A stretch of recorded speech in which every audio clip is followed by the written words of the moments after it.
সুবহানাল্লাযী ইয়াসরা বিআবদিহি লাইলাম মিনাল মাসজিদিল হারামি ইলাল মাসজিদিল আকসা। আল্লাহ রাব্বুল আলামিন বলছেন, সমস্ত অক্ষমতা থেকে মুক্ত সে আল্লাহ রাব্বুল আলামিন, যিনি তার বান্দাকে মসজিদে হারাম থেকে মসজিদে আকসা পর্যন্ত রাত্রিবেলায় ভ্রমণ করিয়েছেন। বলেন সুবহানাল্লাহ। আসসালামু আলাইকুম ওয়া রাহমাতুল্লাহ।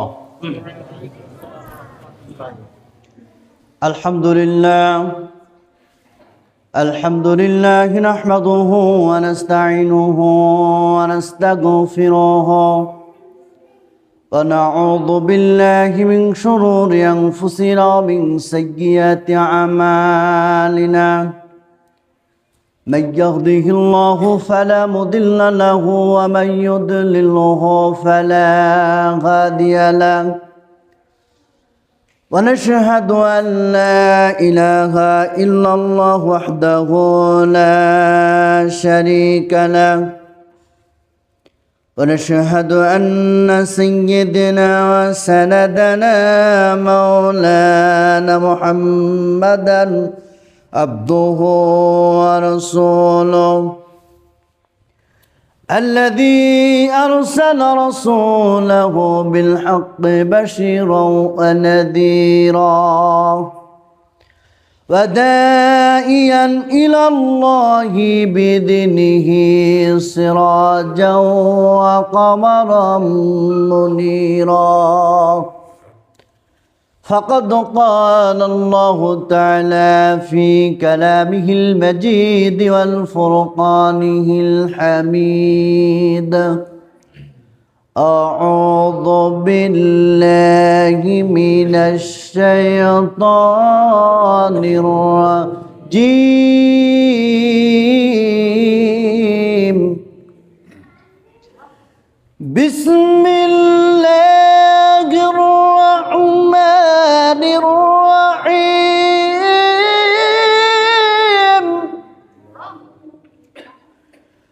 سبحان الذي يسرى بعبده ليلا من المسجد الحرام إلى المسجد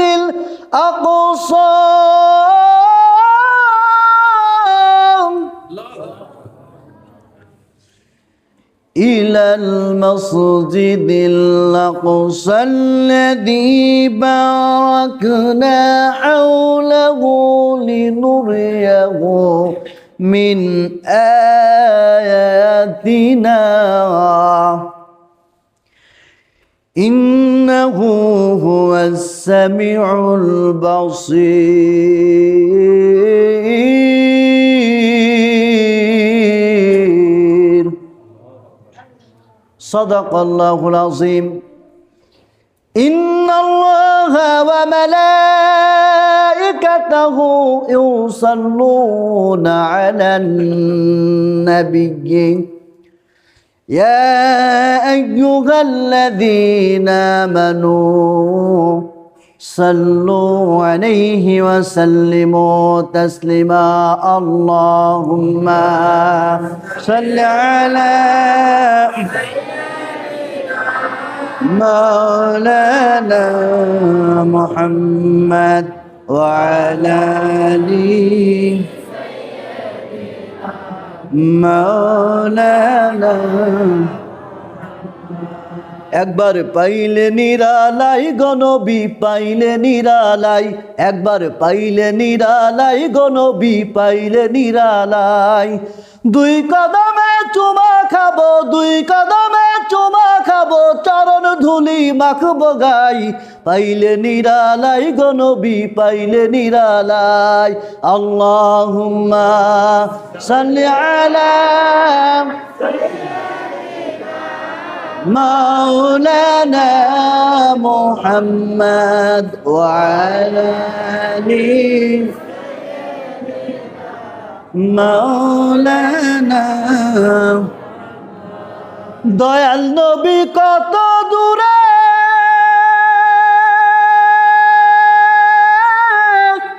লোহিত সাগরের তীরে, দয়াল নবী কত দূরে, লোহিত সাগরের তীরে, এখন কান্দেন নবী, উম্মতের জন্য কান্দেন নবী, কাঁদেন তিনি সর্বদাই, পাইলে নিরালাই গো নবী, পাইলে নিরালাই। আল্লাহুম্মা সাল্লি আলা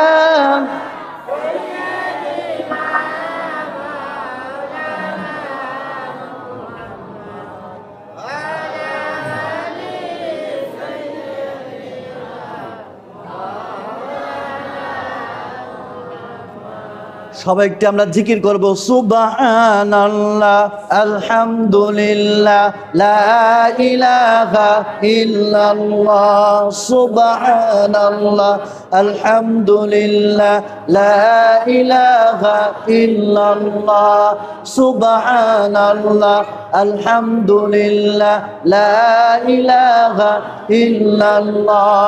তুমি বাঁচাও তুমি মারো, অবিরত ক্ষমা করো, তুমি বাঁচাও তুমি মারো, অবিরত ক্ষমা করো, ধরার যে জন তাকেই ধরো, ধরার যে জন তাকেই ধরো, তোমার হাতের মুঠোয় সবই আল্লাহ।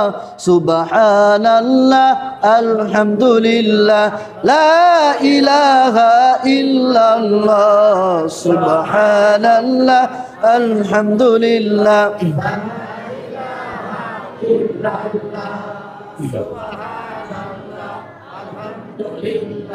লা ইলাহা ইল্লাল্লাহ।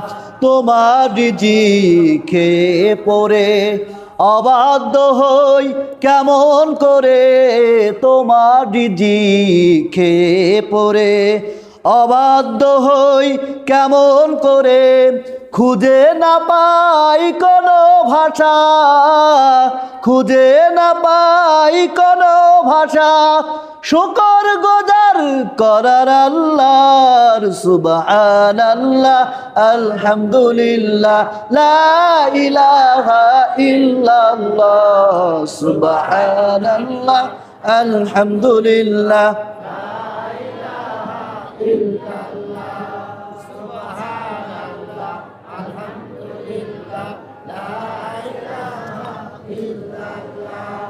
লা ইলাহা ইল্লাল্লাহ।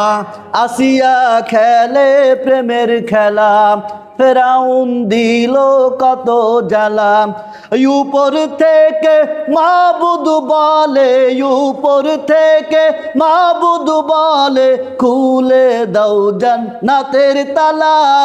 লা ইলাহা ইল্লাল্লাহ লা ইলাহা ইল্লাল্লাহ লা ইলাহা ইল্লাল্লাহ লা ইলাহা ইল্লাল্লাহু মুহাম্মাদুর রাসূলুল্লাহ।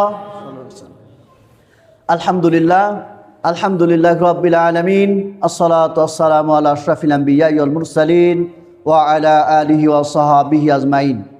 সম্মানিত উপস্থিতি, আজকের এই পবিত্র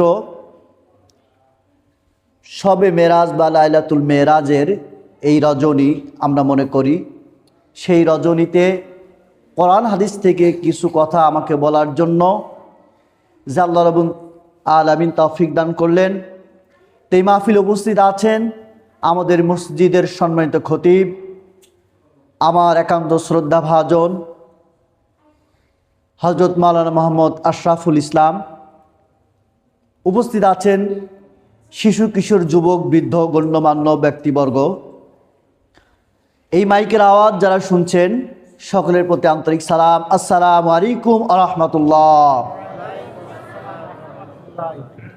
সর্বপ্রথম মহান আল্লাহ রাব্বুল আলামিনের দরবারে শুকরিয়া আদায় করি যে আল্লাহ রাব্বুল আলামিন আমাদেরকে এই মাগরিবের পরে রজব মাসের এই 27শে রজবে যে আল্লাহ রাব্বুল আলামিন আমাদেরকে কোরআন হাদিস থেকে কিছু কথা আমাকে বলার, আপনাদেরকে শোনার যিনি তৌফিক দান করলেন, সকলে সেই মনিবের দরবারে শুকরিয়া আদায় করছি, বলছি আলহামদুলিল্লাহ রব্বানা লাকাল হামদ হামদান কাসীরান তাইয়িবান মুবারাকান ফীহি। দরুদ ও সালাম পেশ করছি মহান মানবতার মুক্তির দূত, বিশ্ব জগতের জন্য আদর্শ, তাম পৃথিবীর জন্য যিনি রহমত। হাজার মাস ধরে মানব জাতির জন্য যেই কল্যাণ আসে নাই, মানব জাতির মধ্যে যে অন্ধকার ছিল, যে ইনসাফ ছিল না, বেইনসাফের যুগ, জুলুমের যুগ, সেই জুলুমের যুগে যেই মহান মানব, মহান রসুল, মহান নেতা পবিত্র কোরআনে কারীম বাস্তবায়নের মাধ্যমে সেই সমাজে শান্তি আনলেন, তার প্রতি দরুদ ও সালাম পেশ করছি। সকলে বলছি সাল্লাল্লাহু আলাইহি ওয়াসাল্লাম। ভিতরে কথা বুঝতে কোনো অসুবিধা হয়? পিছন থেকে বোঝা যায়? সম্মানিত উপস্থিতি, আমি ইতিমধ্যে সূরা বানী ইসরাঈল থেকে প্রথম আয়াত তেলাওয়াত করেছি। কোন সূরা? সূরা বানী ইসরাঈল। এই সূরাটি কোরআনে কারীমের 114টা সূরার মধ্যে 17 নম্বর সূরা। কয় নম্বর সূরা? 17 নম্বর সূরা। এবং এই সূরার মাধ্যমে 15 নম্বর পারা শুরু হয়েছে। সম্মানিত উপস্থিতি, আল্লাহ রাব্বুল আলামিন বলছেন, সুবহানাল্লাযী ইয়াসরা বিআবদিহি লাইলাম মিনাল মাসজিদিল হারামি ইলাল মাসজিদিল আকসা। আল্লাহ রাব্বুল আলামিন বলছেন, সমস্ত অক্ষমতা থেকে মুক্ত সে আল্লাহ রাব্বুল আলামিন, যিনি তার বান্দাকে মসজিদে হারাম থেকে মসজিদে আকসা পর্যন্ত রাত্রিবেলায় ভ্রমণ করিয়েছেন। বলেন সুবহানাল্লাহ। সেই রাতটাকে তিনি করেছেন বরকতময়, সেই রাতটাকে তিনি করেছেন নিদর্শন আর বরকতময়। সে আল্লাহ রাব্বুল আলামিন, যিনি তার বান্দাকে ইসরা করিয়েছেন, মানে রাত্রের ভ্রমণটাকে ইসরা বলা হয়। আল্লাহ নবী সাল্লাল্লাহু আলাইহি ওয়াসাল্লাম ইতিহাসের মধ্যে পাওয়া যায়, হিজরতের আগের বছরে তিনি এই মেরাজ হয়েছে। যেই সময় আল্লাহ নবী সাল্লাল্লাহু আলাইহি ওয়াসাল্লামের একটা সময় সবচেয়ে কাছের মানুষ দাদা আব্দুল মুত্তালিব, সঙ্গে যিনি ছিলেন, তারপরে তার স্ত্রী খাদিজাতুল কুবরা রাদিয়াল্লাহু তাআলা আনহা, চাচা আবু তালিব, এই সব প্রিয় মানুষগুলো যখন নিজের কাছ থেকে বিদায় হয়ে গেল, আমুল হুজুন, দুঃখের বছর যেটাকে বলা হয়, এই দুঃখের বছরের পরে তারপরে যখন মদিনাতে হিজরত হবে, তার আগে আল্লাহ রাব্বুল আলামিন তার বন্ধু হযরত মুহাম্মদ সাল্লাল্লাহু আলাইহি সাল্লামকে আল্লাহর কাছে ডেকে নিয়ে মেরাজ করিয়েছেন। বলেন সুবহানাল্লাহ। আল্লাহ নবীর বংশ তালিকা দেখেন, বলবো একটু কেমন বংশের মানুষ তিনি। দেখেন, হযরত আল্লাহ নবীর বাবার নাম হচ্ছে আব্দুল্লাহ, তার পিতা হচ্ছে আব্দুল মুত্তালিব, তার পিতা হাশেম, তার পিতা আব্দে মানাফ, তার পিতা কুসাই, তার পিতা হচ্ছে কিলাব, তার পিতা হচ্ছে মুরারা, তার পিতা কাব, তার পিতা লুয়াই, তার পিতা গালেব, তার পিতা ফিহিদ, তার পিতা মালেক, তার পিতা নাজর, তার পিতা কিনান, তার পিতা খুজাইমা, তার পিতা মুদারিকা, তার পিতা হচ্ছে ইলিয়াস, তার পিতা মুদার, তার পিতা হচ্ছে নিজাত, তার পিতা মাদ, তার পিতা আদনান, তার পিতা উত তজির মুকাব, নাহুর, তারপরে তাইরান, ইয়ারুব, ইয়াসজার, নাবেদ, তার পিতা ইসমাইল আলাইহিস সালাম, তার পিতা হযরতে ইব্রাহিম আলাইহিস সালাম, তার পিতা আজর বা তারেব, তার পিতা নহর, তার পিতা সারুক, তার পিতা রাও, তার পিতা ফালেক, তার পিতা উবায়ের, তার পিতা সালাম, তার পিতা লামাক, তার পিতা মুখাশাক, তার পিতা আখনুন, তার পিতা ইদ্রিস আলাইহিস সালাম, তার পিতা ইয়ারাত, তার পিতা মাহলিদ, তার পিতা কায়নান, তার পিতা ইয়ানিস, তার পিতা শীষ, তার পিতা আদম আলাইহিস সালাম। বলেন সুবহানাল্লাহ।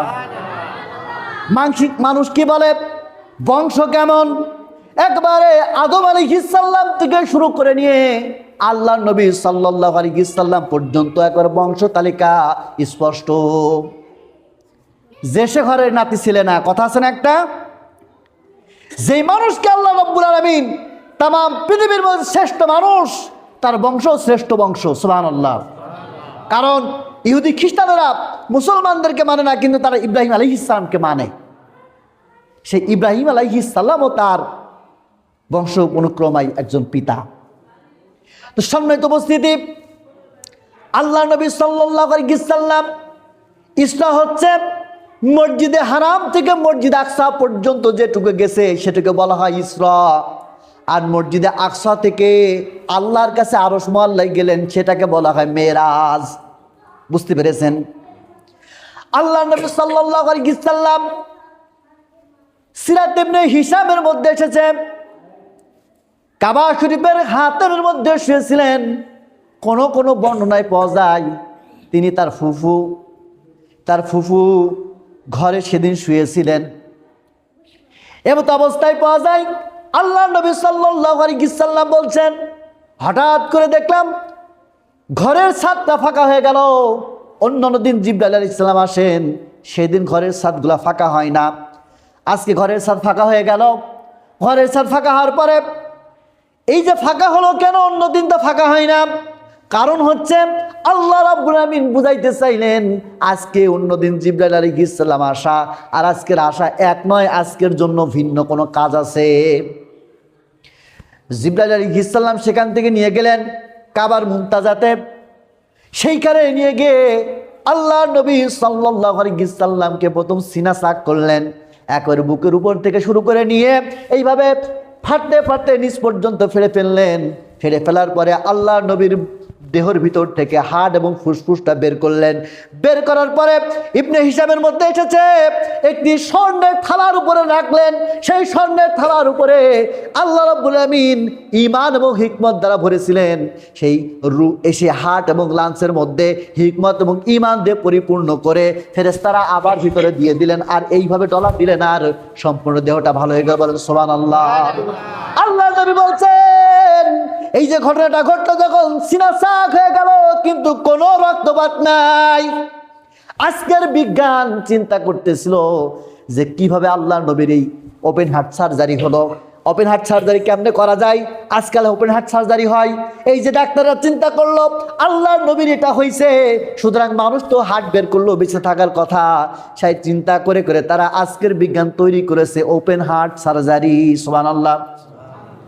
এখন এই যে ওপেন হার্ট সার্জারি কেন হলো প্রশ্ন আসে না মনে? এর আগে আরো 3 বার হয়েছে জীবনে।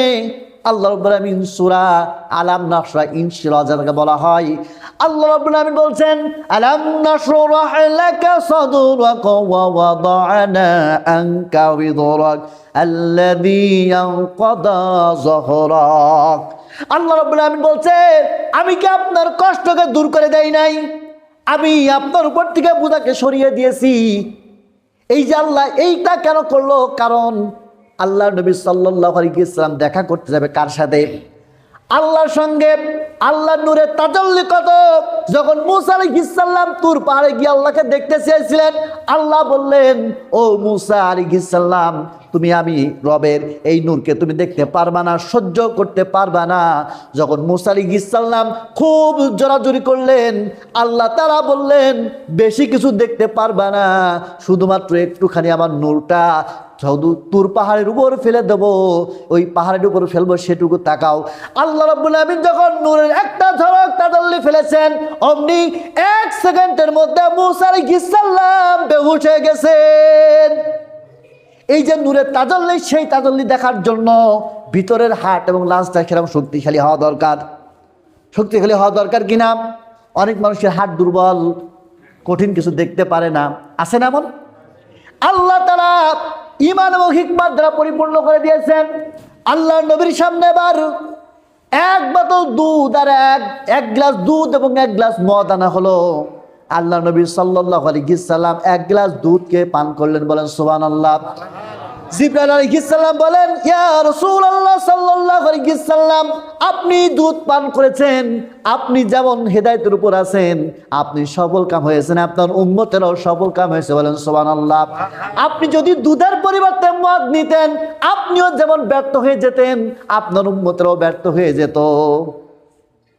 তাহলে মদটা ভালো জিনিস না খারাপ জিনিস? খারাপ জিনিস। মদ খাইলে কোনো উপকার নাই, নেশা হয়, মানুষ খারাপ কাজকর্ম করে। তবে মদের একটা পর্যায়ে যে বিড়ি সিগারেট মনে হয় ভালো জিনিস নাকি? বিড়ি সিগারেট কি ভালো জিনিস? কিন্তু আমরা তো খাই। তাহলে আল্লাহ নবী কি শিক্ষা দিলেন? নবী দুধ খাইলেন, মদ জাতীয় জিনিস খান নাই। দিয়েছিল কে বলেন? ফেরেশতা। মানুষটা দেয় নাই, ফেরেশতা দিয়েছে পরীক্ষা করার জন্য, তিনি খান নাই, দুধ খেয়েছিলেন। এরপর আল্লাহ নবীর সামনে বোরাক নামক একটা জন্তু চলে আসলেন। বোরাকের বর্ণনা পাওয়া যায়, সুন্দরী মহিলার মতো তার রূপ, কিন্তু পায়ে 4টা পা আছে ঘোড়ার মতো, আবার তার ডানা আছে। অনেকে এই যুগের মানুষেরা অনেকে এই বর্ণনা শুনে ঘোড়ার মতো একটা জিনিস বানিয়ে বোরাক মিনে লিখেছে হাজা বোরাকুন নাবী সাল্লাল্লাহু আলাইহি ওয়াসাল্লাম, নাউজুবিল্লাহ। সেই বোরাকের তো কোনো ছবি নাই, তারা শিরক করতেছে এটা।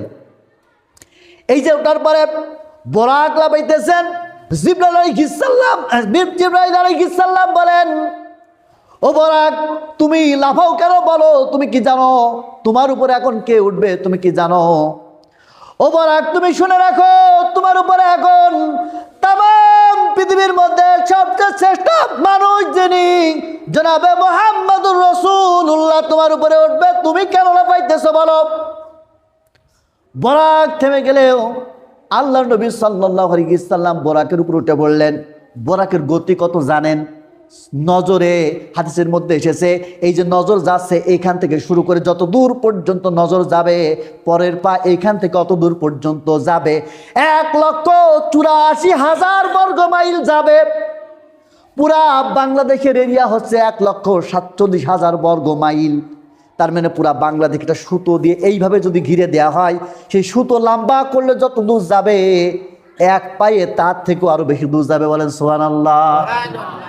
এত গতির জিনিস উঠাই দিলেন। উঠাই দেওয়ার পরে আল্লাহর নবীকে নিয়ে রওনা দিল বোরাক। বোরাক প্রথমে চলে গেলেন ইয়াসরিব মদিনার মধ্যে। জিবরাইল আলাইহিস সালাম বলছে ভাই এটা কোন জায়গা? আল্লাহর নবী জিজ্ঞাসা করার পরে জিবরাইল আলাইহিস সালাম বলেন, ইয়া রাসূলুল্লাহ সাল্লাল্লাহু আলাইহি ওয়াসাল্লাম, এটা ইয়াসরিবের শহর।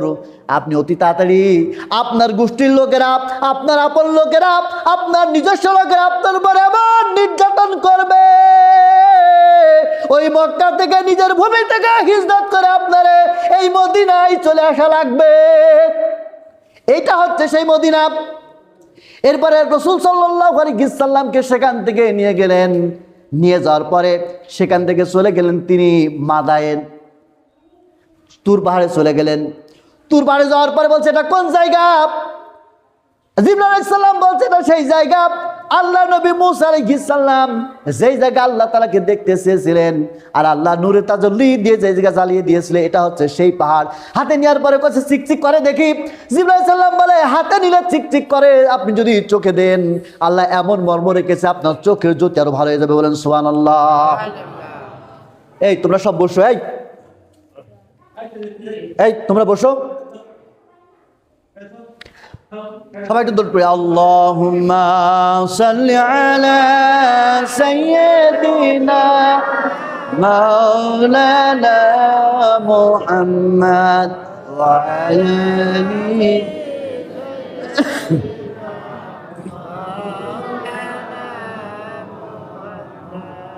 কথা কি বোঝা যায়? তো সেটা হচ্ছে সুরমা। বলছে এটা তো সেই সুরমা যে পাহাড় পোড়ার পরে আল্লাহ রাব্বুল আলামিন পাহাড়টাকে সুরমায় পরিণত করে দিয়েছে। সুবহানাল্লাহ। এরপর আল্লাহ নবী সাল্লাল্লাহু আলাইহি ওয়াসাল্লাম চলে গেলেন তাওই বাড়ি। তাওই বাড়ি আছে? আল্লাহ নবীর কি ভাই ছিল তাওই বাড়ি আছে? মানে হচ্ছে মূসা আলাইহিস সালামের শ্বশুর বাড়ি মাদায়েনে চলে গেলেন। মূসা আলাইহিস সালাম নবী, আল্লাহর নবীও নবী, নবী হিসাবে নবীর মতো ভাই, সে নবীর শ্বশুর বাড়ি চলে গেলেন দেখার জন্য। সেখানে দেখালেন। সেখান থেকে নিয়ে চলে গেল ইসরাইলের মধ্যে বাইতুল লাহামে, যেই জায়গাটাকে খবরের মধ্যে শুনবেন বেতেলহেম। বেতেলহেম কয় খবরের মধ্যে শুনবেন, যেটা আসল নাম হচ্ছে বাইতুল লাহাম। আল্লাহ নবী বলছে এটা কোন জায়গা? জিবরাইল আলাইহিস সালাম বলেন এইটা হচ্ছে মরিয়ম আলাইহিস সালামের ছেলে ঈসা আলাইহিস সালাম। ঈসা ইবনে মরিয়ম আলাইহিস সালাম এই জায়গায় জন্মগ্রহণ করেছিল, এটা হচ্ছে সেই জায়গা। আল্লাহ নবী সাল্লাল্লাহু আলাইহি ওয়াসাল্লাম দেখলেন একটা খেজুর গাছ আছে, যেই খেজুর গাছে কোনো পাতা নাই। আল্লাহ নবী জিজ্ঞাসা করলেন, আচ্ছা আমি তো শুনেছি মারিয়াম আলাইহিস সালাম যখন ঈসা আলাইহিস সালাম যখন জন্ম নেবে খেজুর গাছে ধাক্কা দেওয়ার পরে খেজুর পড়েছিল, আচ্ছা আমি যদি ধাক্কা দিই খেজুর গাছে কি এখন খেজুর পড়বে বলো? জিবরাইল আলাইহিস সালাম বলেন, পাতা না থাকলে কি হবে? আপনি আল্লাহর নামে ধাক্কা দিলে খেজুর গাছ থেকে এখনো খেজুর পড়বে। বলেন সুবহানাল্লাহ। সেইখান থেকে নিয়ে চলে গেলেন বাইতুল মাকদাসে, মসজিদ আকসা যেটা বলা হয়। আল্লাহর নবী যাওয়ার পরে এই বোরাক থেকে বাঁধলেন, একটা খুঁটোর সঙ্গে বাঁধতে বললেন জিবরাইল আলাইহিস সালাম, আচ্ছা বলেন তো, আল্লাহর হুকুমে বোরাক এসেছে, সেই বোরাকটাকে আবার বাঁধতে হবে কি জন্য? জিবরাইল আলাইহিস সালাম বললেন, আপনার আগে যত নবী এসেছে সেই নবীরা এই মসজিদ দেখার পরে এই খুঁটোতেই এই জিনিস বাঁধতো, আপনি ওই জায়গায় বাঁধেন। তার মানে হচ্ছে আল্লাহ নবীর সুন্নত হচ্ছে এটা, আল্লাহ সুন্নত হচ্ছে এইটা। বাইরে গরু ছাগল ছেড়ে দিয়ে মসজিদে নামাজ পড়বেন আর বলবেন আল্লাহ তুমি দেখবে, আল্লাহ তা দেখবে না। বরং সুন্নত হচ্ছে আল্লাহ নবী বলছে উটের দড়ি বেঁধে দাও, বেঁধে দেওয়ার পরে আল্লাহর উপর ধৈর্য ভরসা করো। বুঝতে পেরেছেন? বাইরে সাইকেল তো আসবেন, তালা মারবেন না, আর চিন্তা করবেন আল্লাহ রক্ষা করবে। আল্লাহর নবী বলছেন এটা সুন্নাত না, বরং সাইকেলটাকে তুমি তালা মারো, তারপর দোয়া করো আল্লাহ তালা ভাঙিয়ে যেন চুরি না হয়। এই জন্য আল্লাহ নবীকে বরাককে বাঁধতে বললেন। বরাক বাঁধার পরে আল্লাহ নবী নামাজ আদায় করলেন। ফেরেশতা সমস্ত নবী আলাইহিস সালাম সকল নবীর এক জায়গায় হয়েছে, আর আল্লাহ নবীর ইমামতিতে সকল নবীরা নামাজ আদায় করছে। বলেন সুবহানাল্লাহ। তাহলে সবচেয়ে বড় ইমাম কে হয়ে গেলেন? এই যে সমস্ত নবীদের ইমামতি করলেন আল্লাহ নবী সাল্লাল্লাহু আলাইহি ওয়াসাল্লাম, এই ইমামতির দায়িত্ব যে আল্লাহ নবী নিলেন, এই হচ্ছে আল্লাহ নবী তামাম পৃথিবীর সকলের জন্য নবী। সব নবীরা আফসোস করতো বান্দা উম্মত হওয়ার জন্য আল্লাহ নবীর। এইখান থেকে এই পর্যন্ত হচ্ছে ইসরা। এবার আল্লাহ নবীর জন্য ঊর্ধ্ব আকাশের একটা সিঁড়ি খুলে গেল। ঊর্ধ্ব আকাশে জিবরাইল আলাইহিস সালামের সঙ্গে তিনি রওনা দিয়ে দিলেন। ঊর্ধ্ব আকাশে ওঠার পরে, প্রথম আকাশে যাওয়ার পরে জিবরাইল আলাইহিস সালাম বলতেছেন, প্রথম আকাশের দরজায় যিনি রক্ষক আছে, আকাশের দরজার যিনি রক্ষক, তার নাম হচ্ছে ইসমাইল ফেরেশতা। ইসমাইল ফেরেশতাকে বলছেন আপনি একটু খুলে দিন। ইসমাইল ফেরেশতা বলে আপনি কে? বলছে আমি জিবরাইল আলাইহিস সালাম। আপনার সঙ্গে কে আসছে বলেন? বলছে আমার সঙ্গে এসেছে তামাম পৃথিবীর মধ্যে সমস্ত মানুষের মধ্যে আল্লাহ রাব্বুল আমিন যারে হাবিব বানিয়েছেন, জনাবে মুহাম্মদুর রাসূলুল্লাহ সাল্লাল্লাহু আলাইহি সাল্লাম। ফেরেশতা জিজ্ঞাসা করছে, আচ্ছা ওনাকে আসার জন্য কি আল্লাহর কোনো পারমিশন আছে? বলছে হ্যাঁ আছে। বলছে নিয়ে আসেন।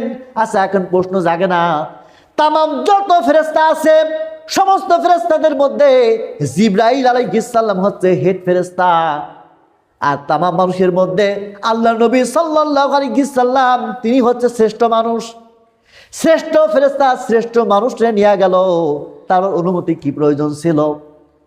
এটা হচ্ছে ভদ্রতার শিক্ষা দিয়া আপনি যত বড় মানুষ হন না কেন, যত বড় নেতা হন না কেন, অন্যের বাড়িতে যাওয়ার সময় ওই মানুষটা যত ছোট গরিব মানুষ হোক না কেন, যত ছোট মানুষ হোক না কেন, তার বাড়িতে তার অফিসে যাওয়ার সময় আপনাকে পারমিশন ভদ্রতা নিতে হবে যে আপনি যাইতে পারেন কিনা, অনুমতি চাওয়া লাগবে। সেই কারণে জিবরাইল আলাইহিস সালাম সব ফেরেশতাদের সর্দার হওয়া সত্ত্বেও জিবরাইল আলাইহিস সালাম সেখানে অনুমতি চেয়েছে। এবার জিবরাইল আলাইহিস সালাম আল্লাহর নবীকে নিয়ে প্রথম আরশে চলে গেলেন। প্রথম আরশে যাওয়ার পরে দেখছেন একজন মানুষ বিরাট উসলম বাপ। সেই মানুষটার ডান পাশে কিছু আত্মা, আর কিছু আত্মা আছে বাম পাশে। ডান পাশে যে সমস্ত আত্মা রয়েছে ওই সমস্ত আত্মা আকার বলে ধরতেছে আর বলতেছে ফাদখুলি ফি ইবাদি ওয়াদখুলি জান্নাতি, যা আয়াত রয়েছে এটা একটা পুণ্যবান আত্মা যা পুণ্যবান দেহ থেকে বের হয়েছে। ওরে পুণ্যবান আত্মারে সমীহ করে রেখে দোয়া করতেছে আর ডান পাশে রেখে দিচ্ছে। আর যখন কোনো খারাপ আত্মা আসে তিনি ধরে ধরে এইভাবে ধরে তিনি বাম পাশে ছুঁড়ে মেরে দিচ্ছেন, যেটা কোরআনে আল্লাহ বলছে ইল্লিনা সিজ্জিনের কথা। যখন খারাপ কোনো মানুষ মারা যায় তার আত্মাটা আসমানে যখন নিয়ে যাওয়া হয়, আসমান উপর পর্যন্ত তার পৌঁছে না, সেখান থেকে এত জোরে আঘাত করে ফেলে দেওয়া হয় একবার মাটির নিচে সিজ্জিনে চলে যায়। আদম আলাইহিস সালাম ওই আত্মাটাকে দেখে কষ্ট পায়। এই যে দেখতেছেন ইনি হচ্ছে, বলতেছে তিনি হচ্ছে তোমার আমার সকলের পিতা হযরত আদম আলাইহিস সালাম। সিরাত ইবনে হিশামের মধ্যে এরপরে কিছু ঘটনা এসছে, হাদিসের মধ্যে এই ঘটনাগুলো তার পরবর্তীতে বর্ণনা করা হয়েছে। সিরাত ইবনে হিশামের মধ্যে এসছে আল্লাহ নবী সাল্লাল্লাহু আলাইহি ওয়াসাল্লাম সামনে যে দেখতেছেন কিছু মানুষ, সেই মানুষগুলো সামনে রয়েছে এক খামসা ভালো গোশত রান্না, আর এক খামসা রয়েছে পচা গোশত মাংস। ওই মানুষগুলো ভালো গোশত বাদ দিয়ে যত পচা পচা গোশত আছে সব গোশতগুলো ওই মানুষগুলো তুলে তুলে খাচ্ছে। আল্লাহ নবী সাল্লাল্লাহু আলাইহি ওয়াসাল্লাম জিজ্ঞাসা করলেন, ভাই জিবরাইল, এই মানুষগুলো ভালো ভালো মাংস গোশত দিয়ে কেন এই পচা মাংস খায়? জিবরাইল আলাইহিস সালাম বলেন, ওগো আল্লাহর নবী, এই মানুষগুলো সেই মানুষ যারা পৃথিবীতে থাকতে তাদের স্ত্রী ছিল, বউ ছিল, তা ফিরে যারা পরের বাড়ি ভুগছি পারিয়েছে আর পরের মহিলার কাছে গেছে, আল্লাহ এদেরকে এই জন্য শাস্তি দিয়েছে, ভালো ভালো মাংস দিয়ে পচা মাংসগুলো ওরা খাচ্ছে। তারপরে কিছু মানুষকে দেখলেন, সেই মানুষগুলো ফিরাউনকে নিয়ে যাওয়া হবে। ফিরাউনকে নিয়ে যাওয়ার পথে সেই মানুষগুলো পড়ে আছে, সেই মানুষগুলোর উপর দিয়ে ফিরাউনের দলবলকে পাড়িয়ে নিয়ে যাওয়া হচ্ছে। বলছে, এই মানুষটা কারা বলো? জিবরাইল আলাইহিস সালাম বলছেন, এই মানুষগুলো সেই মানুষ পৃথিবীতে যারা সুদ খেয়েছিল, যারা সুদে কারবার করেছে।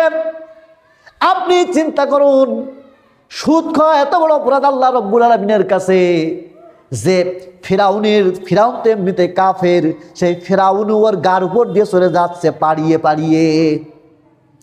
সুদ করা অপরাধ এত ভয়ঙ্কর, কিয়ামতের ময়দানে মানুষ যখন ইয়া নাফসি করবে, কেউ কাউরে চিনবে না, মা তার সন্তানকে যখন চিনবে না, সেই সময় আল্লাহ রাব্বুল আলামিন যারা সুদ খেয়েছে সেই সমস্ত মানুষদেরকে বলবে, আজকে ঢাল তলোয়ার ধরো, আমার সঙ্গে তোমার যুদ্ধ করা লাগবে। আল্লাহ যে তাদেরকে যুদ্ধ করার জন্য আহ্বান জানাবে, আপনি চিন্তা করুন। এমনিতেই ভয়ে কেউ বাঁচতেছে না, আর সেই সময় আল্লাহ বলতেছে, আজকে আমার সঙ্গে তোমার যুদ্ধ করা লাগবে। নাউজুবিল্লাহ। আল্লাহ নবী সাল্লাল্লাহু আলাইহি ওয়াসাল্লাম বলেন, সুদখোর সবচেয়ে কম গুনাহ হচ্ছে আপন মাকে নিকাহ করা। নাউজুবিল্লাহ। এই সুদ খাওয়া এত বড় অপরাধ, এটা আমাদের মধ্যে কম না বেশি বলেন? বেশি। সুদ শুধু একজনের কাছ থেকে টাকা নিলেই সুদ হয় না, সমিতির টাকাও হচ্ছে সুদ, ব্যাংকের থেকে সুদ হয়, তামাম লোকগুলো সুদের টাকায় গোসল করে রয়েছে। এইটা কিন্তু আমাদের মাথার মধ্যে নাই, অথচ আমরা 5 ওয়াক্ত নামাজ পড়ে যাচ্ছি, আর সুদের টাকা খেয়ে যখন এই দেহ বাড়ি হয়ে যায়, তখন এই দেহের ইবাদত আল্লাহ রাব্বুল আলামিনের কাছে কবুল হয় না। একদিন সুদ খাওয়ার পরে, সেই টাকা দিয়ে খাওয়ার পরে 40 দিন পর্যন্ত যখন ইবাদত কবুল হয় না, আচ্ছা বলেন কত পার সুদ খাইলো মানুষেরা, তার ইবাদত কোন দিন কবুল হইল? নামাজ। কত বড় সর্বনাশ আমাদের জন্য অপেক্ষা করতেছে। আবার জমি বন্দুক রাখার মধ্যেও সমস্যা আছে। জমি বন্দুক রাখতে হলে তার খাজনা দেওয়া লাগবে, আর ওই মানুষটাকে কিছু টাকা দিতে হবে, ওই মানুষটাকে কিছু টাকা ফেরত দিতে হবে। এই প্রক্রিয়ার মাধ্যমে যদি না করেন, তাহলে জমি বন্দুক রাখাটাও সুদের অন্তর্ভুক্ত হবে। তাহলে জানি এখানে সুদ খাই ফেলছি কিনা আমরা। বন্দুক রাখার মধ্যে একটু সিস্টেম করলে কিন্তু বৈধ হয়ে যাবে, বুঝাইতে পারছি? কিন্তু সিস্টেমটা করতে হবে। এরপরে আসেন, কোন জায়গা ছিলাম মনে আছে? আল্লাহ নবী প্রথম আসমানে রয়েছে। এই হাদিস অনুযায়ী বা ইসরাত ইবনে হিশামের বর্ণনা অনুযায়ী আল্লাহ নবী প্রথম আসমানে রয়েছেন, এগুলো দেখতেছেন। তারপর আল্লাহ নবী দেখলেন কিছু মানুষেরা ভালো ভালো খাবার দিয়ে তারা পাথরগুলো চাবাই চাবাই খাচ্ছে, পাথরগুলো খাচ্ছে। বলছে, ও ভাই জিবরাইল, এই লোকগুলো পাথর খায় কেন খাবার ধুয়ে? জিবরাইল আলাইহিস সালাম বলছেন, এই লোকেরগুলো পৃথিবীতে থাকতে যারা এতিম মিসকিন ছিল, এতিম মিসকিনদের মালকে মেরে খেয়েছে, আল্লাহ ওদের জন্য পাথর খাওয়ার ব্যবস্থা করেছে। নাউজুবিল্লাহ। আল্লাহ রাব্বুল আলামিন কোরআনে কারীমের মধ্যে বলছেন, যে ব্যক্তি এতিমের সম্পদ মেরে খেলো, হি বুতুনিহিম মিনান নার, সে তার পেটের মধ্যে অন্য কিছু খাইলো না, সে যেন বুতুনিহিম মিনান নার, সে যেন আগুন চাবিয়ে খাইলো। নাউজুবিল্লাহ। এরপরে কি দেখলেন? এরপরে দেখলেন কিছু মহিলা যাদেরকে বুকের এখানে হুক বাঁধিয়ে টানিয়ে দিয়ে জব্দ করে। আল্লাহ নবী বলতেছেন, ও ভাই জিবরাইল, এই মহিলাগুলো এই অবস্থায় বুকের মধ্যে হুক মাইরে কেন রাখা হয়েছে বলো? জিবরাইল আলাইহিস সালাম বলেন, এই মহিলারা হচ্ছে তারা পৃথিবীতে যেই সমস্ত মহিলারা পর্দা করে নাই কিংবা কাপড় পরেছে, বোরকা পরেছে, যা পরেছে এমন টাইট পরা পরিয়েছে, ওর পড়লু যা বোঝা যায় তো না পড়লু তা বোঝা গেছে। যেহেতু রূপ যৌবন শরীর দেখিয়ে বেরিয়েছে, যেই জায়গা দেখলে মানুষের আকর্ষণ হয় সেই জায়গা আল্লাহ হুক মেরে টানিয়ে রেখেছে, এদের জন্য হচ্ছে এই শাস্তি। এবার কিছু মানুষকে আল্লাহ নবী দেখলেন, সেই মানুষেরা বিরাট বড় একটা নদী, নদীর মধ্যে হাবুডুবু খাইতেছে আর সাঁতার কাটতেছে। মানুষগুলা সাঁতার কাটতে কাটতে তীরে যখন চলে আসবে, তীরে আসার আগে তীরের দিক থেকে একজন মানুষ বা ফেরেশতা যারা নিয়োজিত আছে তারা আবার বড় বড় পাথর মেরে দিচ্ছে, আর তারা আবার নদীর মাঝখানে চলে যাচ্ছে। পৃথিবীতে আল্লাহর হুকুম না মানার কারণে আল্লাহ রাব্বুল আমিন যেই সমস্ত শাস্তি রেখেছেন তার কিছু অংশ শাস্তি আল্লাহ নবীকে দেখিয়ে দিলেন, যাতে পৃথিবীতে তিনি এসে আমাদেরকে বর্ণনা করেছেন। এরপরে আল্লাহ নবী সাল্লাল্লাহু আলাইহি ওয়াসাল্লাম দ্বিতীয় আসমানে গেলেন। দ্বিতীয় আসমানে যাওয়ার পরেও আল্লাহ নবী সাল্লাল্লাহু আলাইহি ওয়াসাল্লাম আর জিবরাইল আলাইহিস সালাম প্রত্যেক আসমানে ওঠার পরে এইভাবে এক এক করে অনুমতি নিয়েছে। আসমান কয়টা?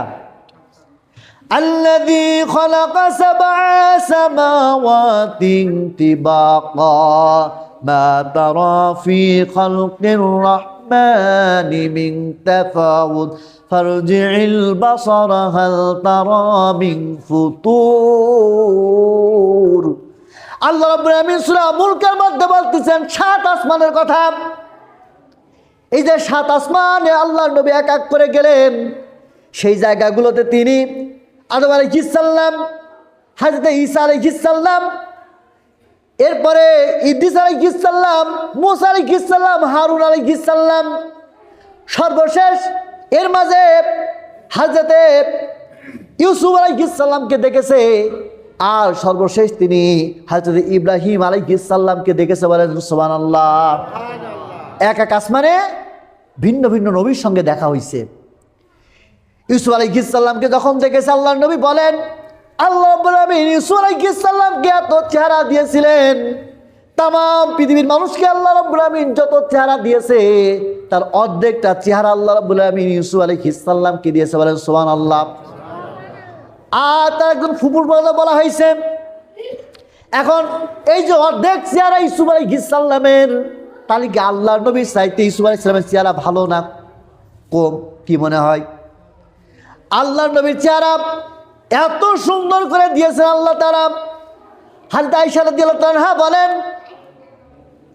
যেই সমস্ত মহিলারা ইউসুফ আলাইহিস সালামকে দেখে ফল কাটতে গিয়ে নিজের হাত কেটে ফেলেছিল, ওই সব মহিলারা যদি আল্লাহর নবী সাল্লাল্লাহু আলাইহি সাল্লামকে দেখতো তাহলে তারা তার হাত নয় বরং নিজেদের কলিজায় কেটে ফেলতো। বলেন সুবহানাল্লাহ। কত কত সাহাবী আজমাইন নিজের জীবনকে বিলিয়ে দিয়েছেন আল্লাহর নবীর পিছনে গিয়ে। বদরের প্রান্তরে 313 জন শহীদ হয়ে গেছেন, উহুদের ময়দানে শহীদ হয়েছে, হুনাইনের শহীদ হয়েছেন, এত জায়গায় সাহাবা আজমাইন শহীদ হয়েছে।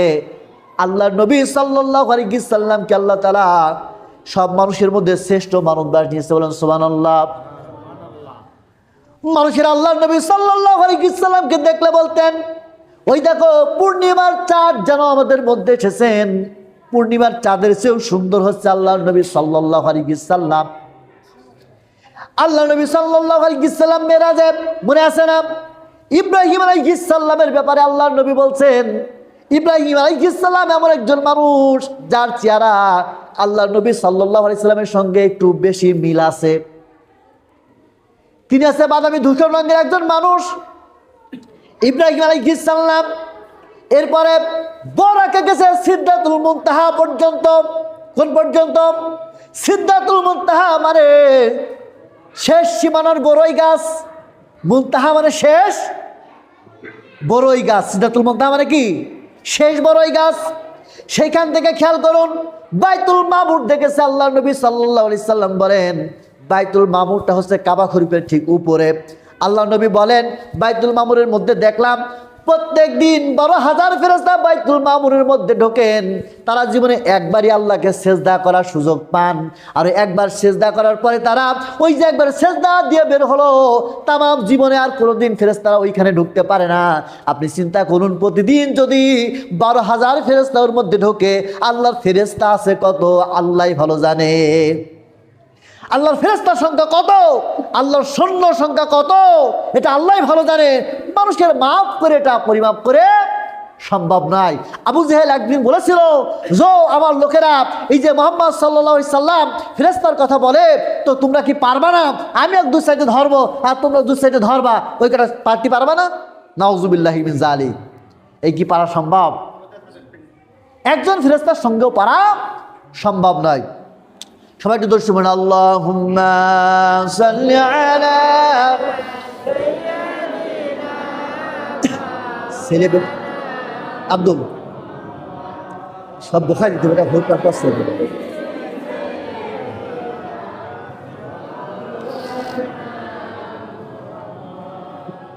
আলহামদুলিল্লাহ, সম্মানিত উপস্থিতি, যেটা বলছিলাম, তারপরে কি হলো? এই যে আল্লাহর ফেরেশতা কত আছে আল্লাহ রাব্বুল আমিন ভালো জানেন। আল্লাহর ফেরেশতার সংখ্যা চিনি বাজারে চিনি হয়েছে, চিনি বাজে চিনি হয় না জানো আমার। আল্লাহর ফেরেশতার সংখ্যা কত আছে আল্লাহ ভালো জানেন। সামনে এসো, আল্লাহ জানেন আল্লাহর ফেরেশতার সংখ্যা কত আছেন। মানুষকে তা গুণে শেষ করা সম্ভব নয়। আর তামাম পৃথিবীর সকল মানুষেরা আল্লাহর বিরুদ্ধে যদি লাগে, তবু একজন ফেরেশতার মোকাবেলা তারা করতে পারবে না যদি আল্লাহ ক্ষমতা দেন। খেয়াল করেন, এবার সিদরাতুল মুনতাহার পরে আল্লাহর নবী সাল্লাল্লাহু আলাইহি সাল্লাম যখন রফে করে আল্লাহর আরশে মুআল্লায় যাবেন, আল্লাহর আরশ মুআল্লা 8 জন ফেরেশতা ধরে রেখেছেন আল্লাহর কুরসিটা। কয়জন ফেরেশতা? 8 জন ফেরেশতা আল্লাহর এই আরশ ধরে রেখেছেন। সবাই খেয়াল করেন, কয়জন ফেরেশতা? 8 জন ফেরেশতা। এই 8 জন ফেরেশতা আল্লাহ আরশ ধরে রেখেছেন। আচ্ছা, 8 জন ফেরেশতা যদি আল্লাহ আরশ ছেড়ে দেন তাহলে কি হবে? মনে প্রশ্ন আছে কিনা বলেন? আল্লাহ কিয়ামতের আগে সবশেষ 8 জন ফেরেশতাকে বলবে, ও আজরাইল আলাইহিস সালামকে বলবে, আজরাইল এই 8 জন ফেরেশতাকে মেরে ফেলো। কারণ হচ্ছে পৃথিবীর মানুষেরা, তোমরা হয়তো চিন্তা করতে পারো 8 জন ফেরেশতা আল্লাহ আরশ ধরে রেখেছেন, আল্লাহ আরশ যদি 8 ফেরেশতা না ধরে রাখে কি হইতে পারে? তোমরা দেখো, ওই ফেরেশতা ছাড়াও আমি আল্লাহর আরশ নিয়ে থাকতে পারি, ফেরেশতার কোনো প্রয়োজন নাই, শুধু সিস্টেমের কারণে রেখে দিয়েছে 8 জনকে। কিয়ামতের আগে 8 জন ফেরেশতাকেও আল্লাহ মেরে ফেলবে। আল্লাহ নবী সাল্লাল্লাহু আলাইহি সাল্লাম জুতা মুবারক খুলে ফেলবেন। খুলে ফেলে আল্লাহ আরশে যখন পৌঁছাবেন, আল্লাহ বলে, ওগো নবী আপনি কেন জুতা খুলতেছেন? আপনি জুতা কেন খোলেন? আল্লাহর নবীর মনে আছে মূসা আলাইহিস সালাম যখন তুর পাহাড়ে গিয়েছিল, আল্লাহ বলছে, ওয়াদিল মুকাদ্দাসি তুওয়া, এটা হচ্ছে পবিত্র তুওয়া পর্বত। ও মূসা আলাইহিস সালাম তুমি জুতা খুলে ফেলো। সেই কথা চিন্তা করে আল্লাহ নবী জুতা খুলতেছেন। আল্লাহ বলতেছেন, ওগো নবী আমি আপনার এই জুতা, আপনার কলমের ধুলি, আপনার আমার আরশ আজকে ধন্য হয়ে যাবে, আপনি পা থেকে জুতা খুলবেন না। বলেন সুবহানাল্লাহ। এবার আল্লাহ নবী আল্লাহর সঙ্গে যে দেখা করলেন, কথা বললেন, এই জায়গায় মতভেদ আছে। আল্লাহ নবী কি সরাসরি দেখছে নাকি দেখে নাই? কোন কোন মতে বলা হচ্ছে আল্লাহ নবী আল্লাহকে সরাসরি দেখে নাই, নূরের পর্দার উপর থেকে দেখছে। কেউ বলছে দেখছে, পর্দার দেখে না, শুধু কথা বলছে। আর কেউ কেউ বলছে তিনি দেখছেন। যারা দেখছেন বলে তা কি বলছে, আপনার বাড়িতে একজন মেহমান এসছে, আপনি দাওয়াত করে তাকে নিয়ে এসছেন, আপনি ঘরের এপিট ওপিট কথা বলছেন, এটা কি মেহমানদারি মানানসই হয়? মানানসই হয় না। আপনি সেটা অপমান বোধ হয় যে আমাকে এত দাওয়াত করে নিয়ে আসলো আর আমার সঙ্গে কথা বলবে না, আমাকে কথা বলছে তো পর্দার আড়াল থেকে, এটা দেখতে কেমন দেখা যায়?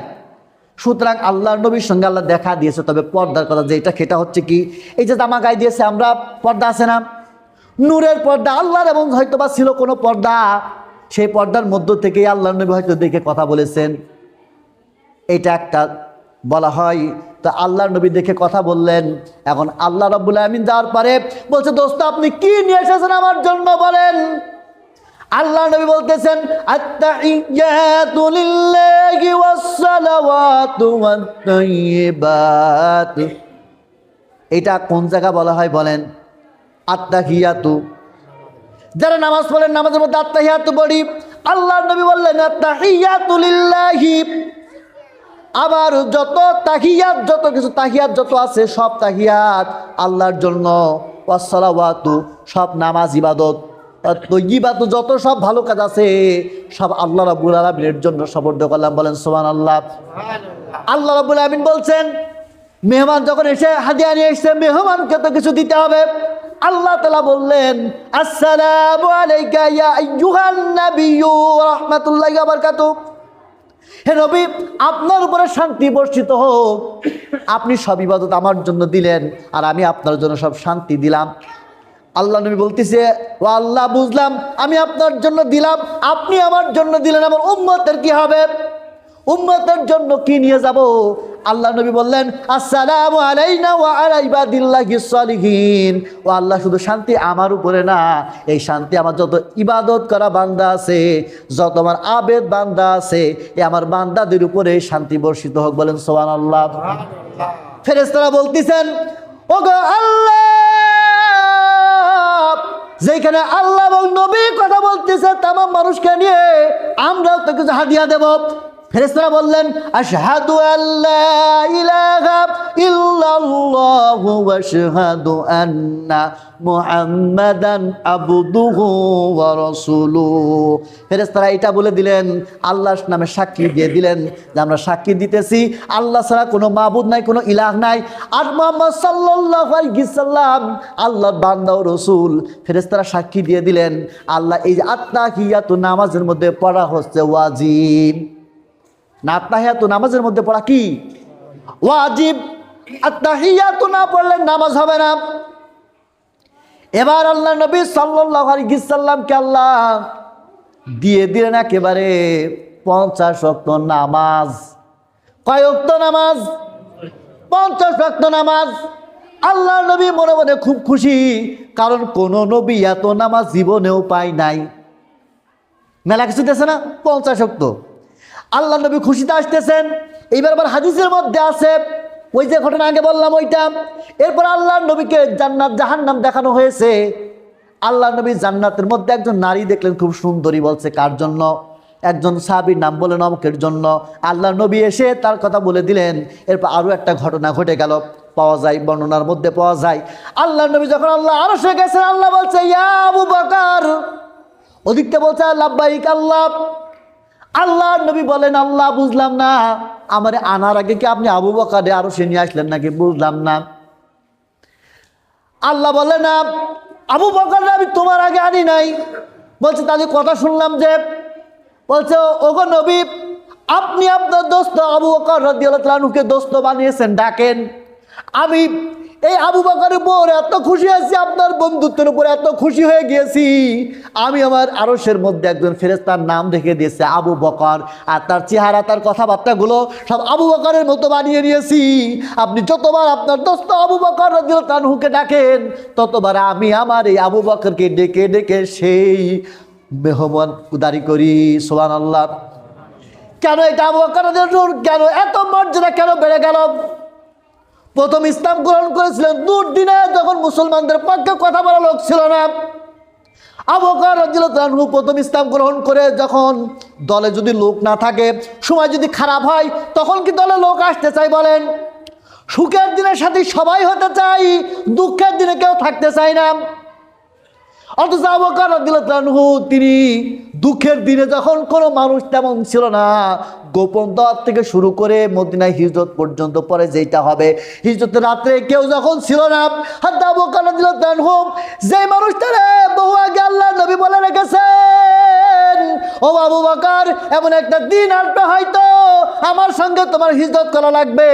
এই মক্কায় হয়তো আমাদের থাকা হবে না, আমাদের মদিনায় হিজরত করে যাওয়া লাগবে। আল্লাহ নবীর জন্য আবু বকর রাদিয়াল্লাহু আনহু দুইটা ঘোড়া দেখেছেন। দুইটা ঘোড়া দেখার পরে তিনি রাত্রিবেলায় ঘুমান না। আল্লাহ নবী রাত্রি এক ভাগে গিয়ে বলছে আবু বকর রাদিয়াল্লাহু আনহু বলছে লাব্বাইক ইয়া নবী আলাইহিস সালাম। বলছে তুমি কি ঘুমাও নাই? বলছে যে যখন আপনি বলেছেন আপনি তখন থেকে সতর্ক। আবু বকর রাদিয়াল্লাহু আনহুর সঙ্গে করে দুইজন মরুভূমির মধ্য দিয়ে হিজরত করার জন্য মদিনায় রওনা দিয়ে দিয়েছেন। এই যে গুহায় তারা ছিলেন যখন, তখন আবু বকর রাদিয়াল্লাহু আনহু আল্লাহ রাসূল সাল্লাল্লাহু আলাইহি সাল্লাম ছিলেন এই যে দুঃখের দিনের সাথী, এত সাথী আল্লাহ রাব্বুল আমিন। এই যে ইসলামের জন্য কুরবানি, এই যে ইসলামের জন্য তার সাহসিকতা, ইসলাম কায়েমের জন্য তার যে ত্যাগ, সমস্ত সংসার ছেড়ে জীবনটা হাতে করে নিয়ে মক্কা থেকে মদিনার বুকে আল্লাহর নবীর সঙ্গে রওনা করেছিলেন। ইসলাম এত সহজ জিনিস, আপনি আবু বকরের নাম বলে আর আমরা মনে করতেছি ইসলাম সহজে আমরা জান্নাতে চলে যাব। আল্লাহ বলেন হাসিবতান তাদখুলুল জান্নাহ, তোমরা কি মনে করে নিয়েছো তোমাদের এমনিতেই তোমরা জান্নাতের মধ্যে চলে যাবে?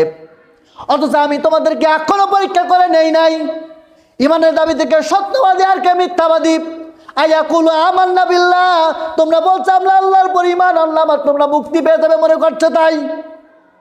অথচ আল্লাহ পরীক্ষা করে নেন নাই। কারণ ঈমান যারা আনার কথা বলে তাদের মধ্যে এমনও তো লোক আছে, আল্লাহ কোরআনে কারিমে বলে ওয়াইদা লাকুল্লাযীনা আমানু ক্বালু আমান্না বিল্লাহি, তোমাদের মধ্যে এমন কিছু মানুষ আছে যারা ইমানদারদের সঙ্গে দেখা হইলে বলে আমানতু বিল্লাহ, আমরা ঈমান এনেছি আল্লাহর প্রতি, আমান্না বিল্লাহ, আমরা আল্লাহর প্রতি ঈমান এনেছি। ওয়াইদা খালাউ ইলা শায়াতিনিহিম, যখন গোপনে গোপনে শয়তানের দলের সঙ্গে দেখা হয়, শয়তানের দলের সঙ্গে দেখা হওয়ার পরে তারা বলে ওয়াইদা খালাউ ইলা শায়াতিনিহিম ক্বালু ইন্না মাআকুম ইন্না নাহনু মুস্তাহজিউন, তখন বলে কোনো কিছু মনে করবে না, আমরা তোমার সাথে আছি, ওদের সাথে যাইনি। মুতাবদাবিনা বাইনা যালিকা, তারা এদিকেও আছে ওদিকেও আছে, দোদুল্যমান কোনো দিকেই তারা নেই। তারা কারা বলেন? বলতে পারবেন তারা কারা?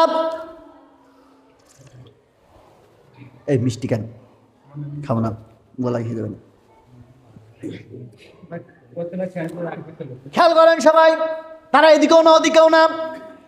আল্লাহ রাব্বুল আমিন সূরা বাকারার মধ্যে বলছেন কি ওয়াইদা কিলা লাহুম লা তুফসিদু ফিল আরদি ক্বালু ইন্নামা নাহনু মুসলিহুন।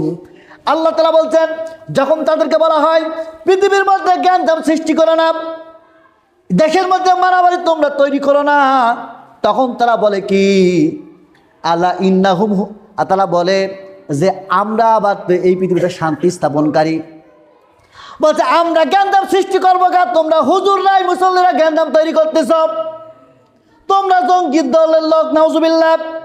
আল্লাহ বলছে কি আলা ইয়াস্তাহজিউ বিহিম ইয়ামুদ্দুহুম ফি তুগয়ানিহিম ইয়ামাহুন, এই লোকগুলো নিজেরাই আল্লাহ ইন্নাহু হুমুল মুফসিদুনা ওয়ালাকিন লা ইয়াশুরুন, এরা নিজেরাই পৃথিবীতে জ্ঞানদাম নেতা পাকায় বেড়ায় অথচ তারা বোঝে না। তারপরে কি আল্লাহ বলছে ওয়াইদা লাকুল্লাযীনা ওয়াইদা কিলা লাহুম আমিনু কামা আমানান নাস ক্বালু আনুমিনু কামা আমানাস সুফাহাউ আলা ইন্নাহুম হুমুস সুফাহাউ ওয়ালাকিন লা তাশউরুন। আল্লাহ তাআলা বলছে যখন এই লোকদেরকে বলা হয় ওয়াইদা কিলা লাহুম আমিনু কামা আমানান নাস, যখন বলা হয় সাধারণ মানুষ যেমন ঈমান এনেছে, ওমর রাদিয়াল্লাহু আনহু ওই ওমর হুজুর যেমন ঈমান এনেছে ওই রকম ঈমান আনো, ওই রকম ইসলামী আন্দোলন করো, ইসলামের পক্ষে কথা বলো, তখন তারা বলে কি ক্বালু আমান্না, বলছে আমরা সুফাহা, ওই বুকার দলের মতো আমরা ঈমান আনবো নাকি? বোঝেন কথা? বলছে যখন বলা হয় ঈমান আনো ভালো মতো, তখন বলে আমরা কি বুকাকের মতো ঈমান আনবো? বুকা কেমন? বলছে ইসলামের পক্ষে লোক নেই, আবু জেহেলের পক্ষে বেশি বেশি লোক রয়েছে, ইসলামের পক্ষে লোক নেই, অথচ ওরা দেখো পাগলের মতো কয়টা মানুষ আল্লাহর নবীর পিছনে দৌড়িয়ে বেড়াচ্ছে, তাহলে ওরা পাগল না? ওরা বোকা না? বলছে আমরা কি এরকম বোকার মতো ঈমান আনবো? আল্লাহ তাআলা বলছে, ওরে বোকার দল, তোরা কাদের বোকা বলিস? শোন, আলা ইন্নাহুম হুমুস সুফাহাউ ওয়ালাকিন লা ইয়ালামুন। তোরা যাদের বোকা বলিস শুনে রাখ, তোরা নিজেরাই বোকা, তোরা বুঝিস না তোরা কেমন বোকা। তোরা সে এমন বোকার বোকা, 1 টাকার লোভে তোরা 1 লাখ টাকা ছাড়িয়ে দেওয়ার মতো বোকা হচ্ছে তোরা। কারণ এই পৃথিবীর কোনো সম্পদের মূল্য আল্লাহর কাছে ধরার নেই। অথচ যারা ঈমান এনেছে, যারা আল্লাহর প্রতি ঈমান এনেছে, তাদের জন্য আল্লাহ জান্নাত রেখেছে। ঠিক কিনা বলেন? ওয়াজ কি খারাপ লাগছে? নামাজ আগে কি শেষ করে দিতে হবে? খেয়াল করেন এবার কোন জায়গা ছিলাম মনে আছে? ওই যে জান্নাতের কথা, আবু বকর রাদিয়াল্লাহু আনহুর কথা বলছিলাম। আল্লাহর নবী ফিরে এলেন, জান্নাত জাহান্নাম দেখার পরে পরের দিন আবু জেহেল বলতেছে, এবার যাই খেয়াল করেন, এবার আবু জেহেল বলতেছে, বলছে আচ্ছা মুহাম্মদ সাল্লাল্লাহু আলাইহি সাল্লাম, প্রতিদিন তো নতুন নতুন কথা কও, আজকে কি কোনো নতুন খবর আছে বলো। আল্লাহর নবী বলতেছেন, আবু জেহেল শোনো, ওগো চাচা শোনো। কাছে ভাইস্তে কোনো খবর আছে নাকি? ভাই চাচা একটা আছে খবর। কি খবর বলো? কাছে কালকে রাত্রিবেলায়, যে রাতটা গেল, রাত্রিবেলায় আমি রাত 3টের দিকে পিরাই, মানে এই রাত্রিবেলায় এসে আমি এখান থেকে ওই যে মসজিদে আকসা গেছিলাম, বাইতুল মাকাদ্দাস গেছি, সেখান থেকে আসার পরে এই যে যতগুলো কথা বললাম, এত সব করার পরে বাড়ি এসে দেখে ওযু করেছিলাম, ওযুর পানি গড়াই যাচ্ছে। বলেন সুবহানাল্লাহ। আবু জেহেল বলে, এতদিন যাও মাথা টাথা ঠিক ছিল, এইবার মনে হয় পুরোপুরি পাগল হয়ে গেছে। নাউজুবিল্লাহ। ওই সুযোগ একটা পাইছি এবার, কবে মুহাম্মদ সাল্লাল্লাহু আলাইহি ওয়াসাল্লাম পাগল হয়ে গেছে, হুজুরকে দুর্নাম করার সুযোগ এবার আইয়েছে, কি করা যাবে? কথা আচ্ছা, যেই কথা তুমি আমার সামনে বললে, এই কথা কি সবার সামনে বলতে পারবা? আল্লাহর নবী বলছে, অবশ্যই পারবো, বারবারই বলবো। বলছে আচ্ছা আমি কি লোকের কাছে কব এই কথা? কথা হ্যাঁ, তুমি যে সবার কাছে করে দাও। আবু জেহেল চিন্তা করলো, আল্লাহর নবীর সঙ্গে সবচেয়ে ভালো মিল হচ্ছে আবু বকর রাদিয়াল্লাহু আনহুর। তাহলে এই কথার আগে যে আবু বকরের পিছনতে হঠাৎ পারলি, ওই দলের তো লোক কমে যাবে। ঠিক কিনা কন? মনে করতেছে আবু বকর রাদিয়াল্লাহু আনহু যদি ওই দলেরতে পিছনে ফেলা যায়, মুসলমানের দলেরতে, তাহলে এবার তো লোক কমে যাবে। সেই হচ্ছে প্রধান সৈনিক সাথে। যা বলতেছে, আবু বকর শোনো, ওই যে আবু বকর রাদিয়াল্লাহু আনহু শোনো, তুমি কি জানো আজকে মুহাম্মদ সাল্লাল্লাহু আলাইহি সাল্লাম কি বলতেছে? কি বলেছে বলো? বলতে সে বলতেছে গত রাতে সে এই মক্কা থেকে, ওই হারাম থেকে সে মসজিদে আকসা গেছিল। এই 3-4 মাসের পর সে ঘুরে বেরিয়ে এসে, তারপর একটা দিন বাড়ি এসে দেখে যে ওযুর পানি গড়িয়ে যাচ্ছে আর দরদর কোরআন হইতেছে। এই কি এটা সম্ভব? মাথা যাও ঠিক ছিল, দেখো নেই। আবু বকর রাদিয়াল্লাহু আনহু বলেন, আবু জেহেল বলো, তুমি যেইভাবে বললে আল্লাহর নবীকে এইভাবেই বলেছে কিনা বলো। বলছে এইভাবেই বলেছে। আবু বকর রাদিয়াল্লাহু আনহু বলেন, আল্লাহর নবী যদি এইভাবেই বলে থাকো, তুমি সাক্ষী থাকো, আমি একটু অবিশ্বাস করি না, বরং আমি বলতেছি আল্লাহর নবী যা বলেছেন তা অবশ্যই সত্যি কথা। সুবহানাল্লাহ। কেমন হলো তালি বলো? বলছে কারণ তুমি যেই কথা বলতেছ আমি তো এর থেকে আশ্চর্য জিনিস বিশ্বাস করি। কারণ আল্লাহর নবী বলে আকাশ থেকে ফেরেশতা আসে, ওই ফেরেশতা আবার ওহী নিয়ে আসে। ফেরেশতা দেখা যায় না, সে কত দূরতে ওহী নিয়ে আসে, তাই যদি বিশ্বাস করি, তা আল্লাহর নবী ওই রাত্রে গেছিল, আইসে, এবার অবিশ্বাসের কি হইলো বলো? সুবহানাল্লাহ। আল্লাহর নবীর কাছে এই সংবাদ পৌঁছানোর পরে আল্লাহর নবী বললেন, আবু বকর তুমি আজকে থেকে শুধু আবু বকর না, তুমি এখন থেকে সিদ্দিক। সুবহানাল্লাহ। আল্লাহ খুশি হয়ে কোরআনে কারিমের মধ্যে বলছে, তোমরা সিদ্দিক, শুহাদা, সালেহিন, নবীদের দলে অন্তর্ভুক্ত হয়ে যাও। সুবহানাল্লাহ। সিদ্দিকদের দলে তোমরা যাও, শহীদদের দলে তোমরা যাও, সালেহিনদের দলে তোমরা যাও, নবীদের দলে তোমরা যাও, নবীদের দল করো। আল্লাহ খুশি হয়ে বলে দিল। তাহলে নবী সাথে সিদ্দিক আল্লাহ মিলিয়ে দিল। বড় একটা সম্মান আবু বকর রাদিয়াল্লাহু আনহু পেয়ে গেলেন। এখন এই কথা বলার পরে মুসলমানদের মধ্যে যারা একটু দুর্বল ইমানদার, যারা একটু নড়বড় ইমানদার, তাফসীর ইবনে হিশামের মধ্যে এসেছে সব দুর্বল ইমানদারদের মধ্যে অনেকে এবার ইমান একটু একটু ছাড়িয়ে দিল। নাউজুবিল্লাহ। দুর্বল ইমানদাররা ইমান একটু ছাড়িয়ে দিল। আর সবার ইমানদাররা কি করলো? এবার আবু জেহেল বললে, আচ্ছা বললাম ও মুহাম্মদ সাল্লাল্লাহু আলাইহি সাল্লাম, তুমি যখন বাইতুল মুকাদ্দাস যখন তুমি গেছিলে, তাহলে আপনাকে একটা প্রশ্ন করবো, উত্তর দাও। কি প্রশ্ন করবা? দরজা জানলা কয়টা আছে কও। আচ্ছা, আপনি যদি এই মসজিদে প্রথমবার এসে থাকেন আর এই অজুখানার কলে যদি অজু করেন, আচ্ছা আপনি কি গুনে রেখেছেন যে কয়টা ট্যাব আছে ওখানে? কে তো গোনে না যে কয়টা ট্যাব আছে। আল্লাহ নবী মনে মনে একটু টেনশন মতোই হয়ে গেল যে সর্বনাশ, এখন আমি কি করে দরজা জানলার কথা বলবো? ওই দরজা জানলা তো গুনতে আমি যাইনি, আমি কি করে দরজা জানলা বলবো? আল্লাহ তাআলা বলছেন, ওগো নবী, আপনি চিন্তা করবেন না, কাফেররা আপনার কাছে প্রশ্ন করেছে, আপনি দেখে দেখে উত্তর দেবেন। আপনার সামনে বাইতুল মাকদাসকে আমি তুলে ধরতেছি, বলেন সুবহানাল্লাহ। আল্লাহ নবীর সামনে বাইতুল মুকাদ্দাসকে তুলে ধরা হলো। আল্লাহ নবী দেখে দেখে গুনে গুনে দরজা জানলা যে প্রশ্নগুলো করলো সব উত্তর দিল, বলেন সুবহানাল্লাহ। আর কি করলো? আরো প্রমাণ হচ্ছে। এবার বলল, ওই পথে যে লোকগুলো আসতেছে, ওই লোকগুলো আসার সময় তুমি জিজ্ঞেস করো, অমুক তারিখ অমুক দিন অমুক জায়গায় থাকতি, তার পাত্রতে পানি হারাই গেছে কিনা।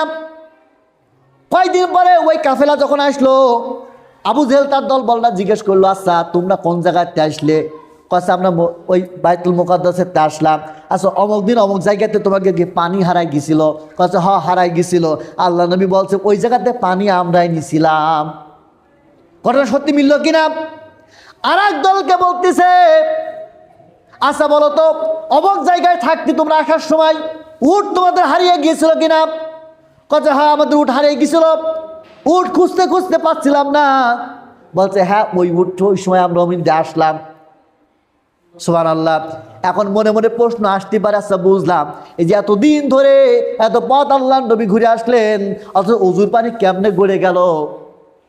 প্রথম কথা হচ্ছে, আল্লাহ যেহেতু বলেছে সুবহানাল্লাযী, সমস্ত অক্ষমতা থেকে মুক্ত সে আল্লাহ, যিনি তার বান্দাকে সফর করিয়েছেন। যেহেতু আল্লাহ সমস্ত অক্ষমতা থেকে মুক্ত, কোনো প্রশ্ন ছাড়া এটা মেনে নিতে হবে, এক নম্বর কথা। দুই নম্বর কথা হচ্ছে, এই যে নেতা এই দেশে আসলো, আসার পরে অনেকগুলো রাস্তা বন্ধ ছিল কিনা বলেন? একটা জায়গা থেকে ভিআইপি গেলে রাস্তাঘাট বন্ধ করে রাখে না? বলে অমুক সময় এই রাস্তা খোলা হবে, তার আগে যাবে না। আল্লাহ যদি আল্লাহর নবীকে আরশে নেওয়ার জন্য তামাম আহ্নিক গতি, বার্ষিক গতি, যত গতি আছে সব গতিতে আল্লাহর হুকুমে চলে, ঠিক কিনা বলেন? আল্লাহ সকল গতিকে যদি বলে রাখে, ও গতি এখন থেকে এই যে 7টা 10 মিনিট, এই 10 মিনিট থেকে অফ হয়ে থাকবা, যখন আমার নবী আসবে তখন থেকে আবার 7টা 11 মিনিট হবা, হতে পারে কিনা বলেন? আল্লাহর খেলা, এটা আমাদের বোঝার কোনো কথা না। আল্লাহ যেভাবে ইচ্ছা করেছেন, আল্লাহ করেছেন, কোরআনে বলেছেন, এটাই হচ্ছে আমাদের ঈমান, ঠিক কিনা? এখন বুঝতে পারছেন আল্লাহ নবী কেন এই আসলো? প্রশ্ন আসে না, মিরাজ কেন হইল? কারণ এরপরে আল্লাহ বলতেছে, 1 বছর পরে যখন হিজরত করে মদিনায় গেল, ইসলামী রাষ্ট্র ব্যবস্থা কায়েম করলেন। এই যে ইসলামী রাষ্ট্র চালানোর জন্য ওই মদিনার বুকে যে রাজনীতি করা লাগবে, ওই রাজনীতি শেখানোর জন্য আল্লাহ তার নবীকে নিজের কাছে ডেকে নিয়ে নিয়ে শিক্ষা দিয়েছে। কেমন করে দেশটা চালাতে হবে, কেমন করে ইহুদিরা বড় খারাপ মানুষ, তার সাথে আবার মিল করতে হবে, আবার মুশরিকদের দিকতে হামলা করবে, নিজেদের লোক মুসলমানদের লোকও কম, অস্ত্রও কম। এখন বড় প্রশিক্ষণ দরকার আছে কিনা? আল্লাহ নবীর আল্লাহ কাছে ডেকে নিয়ে যে সব কিছু ঠিক মতো শিক্ষা দিয়েছে, বলেন সুবহানাল্লাহ। যে কারণে 1 বছর পরে যখন হিজরত হয়ে গেল, আল্লাহ নবী 1 বছর পরে মদিনায় যে মদিনা রাষ্ট্রের প্রেসিডেন্ট ছিল,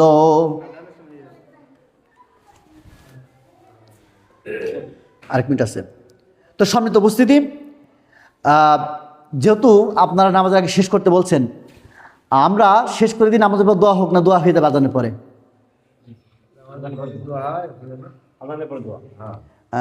একবারে নামাজের আগে শেষ, পরে যে। তো আমরা এই আলোচনা থেকে কি শিক্ষা নিব? শুধু সুবহানাল্লাহ আলহামদুলিল্লাহ ঘটনা মজা লাগলে তো হবে না, শিক্ষা তো কিছু নিতে হবে। আল্লাহ নবীর উপরেও এর মধ্যে একটা কথা বাদ পড়ে গেছে। তো আল্লাহ নবী যখন আজানটা হয়ে যাক, এই কথা বলতেই হবে, এখানে শিক্ষা রয়েছে তো আমাদের জন্য। আপনার অসুবিধা হবে? তাহলে আজানটা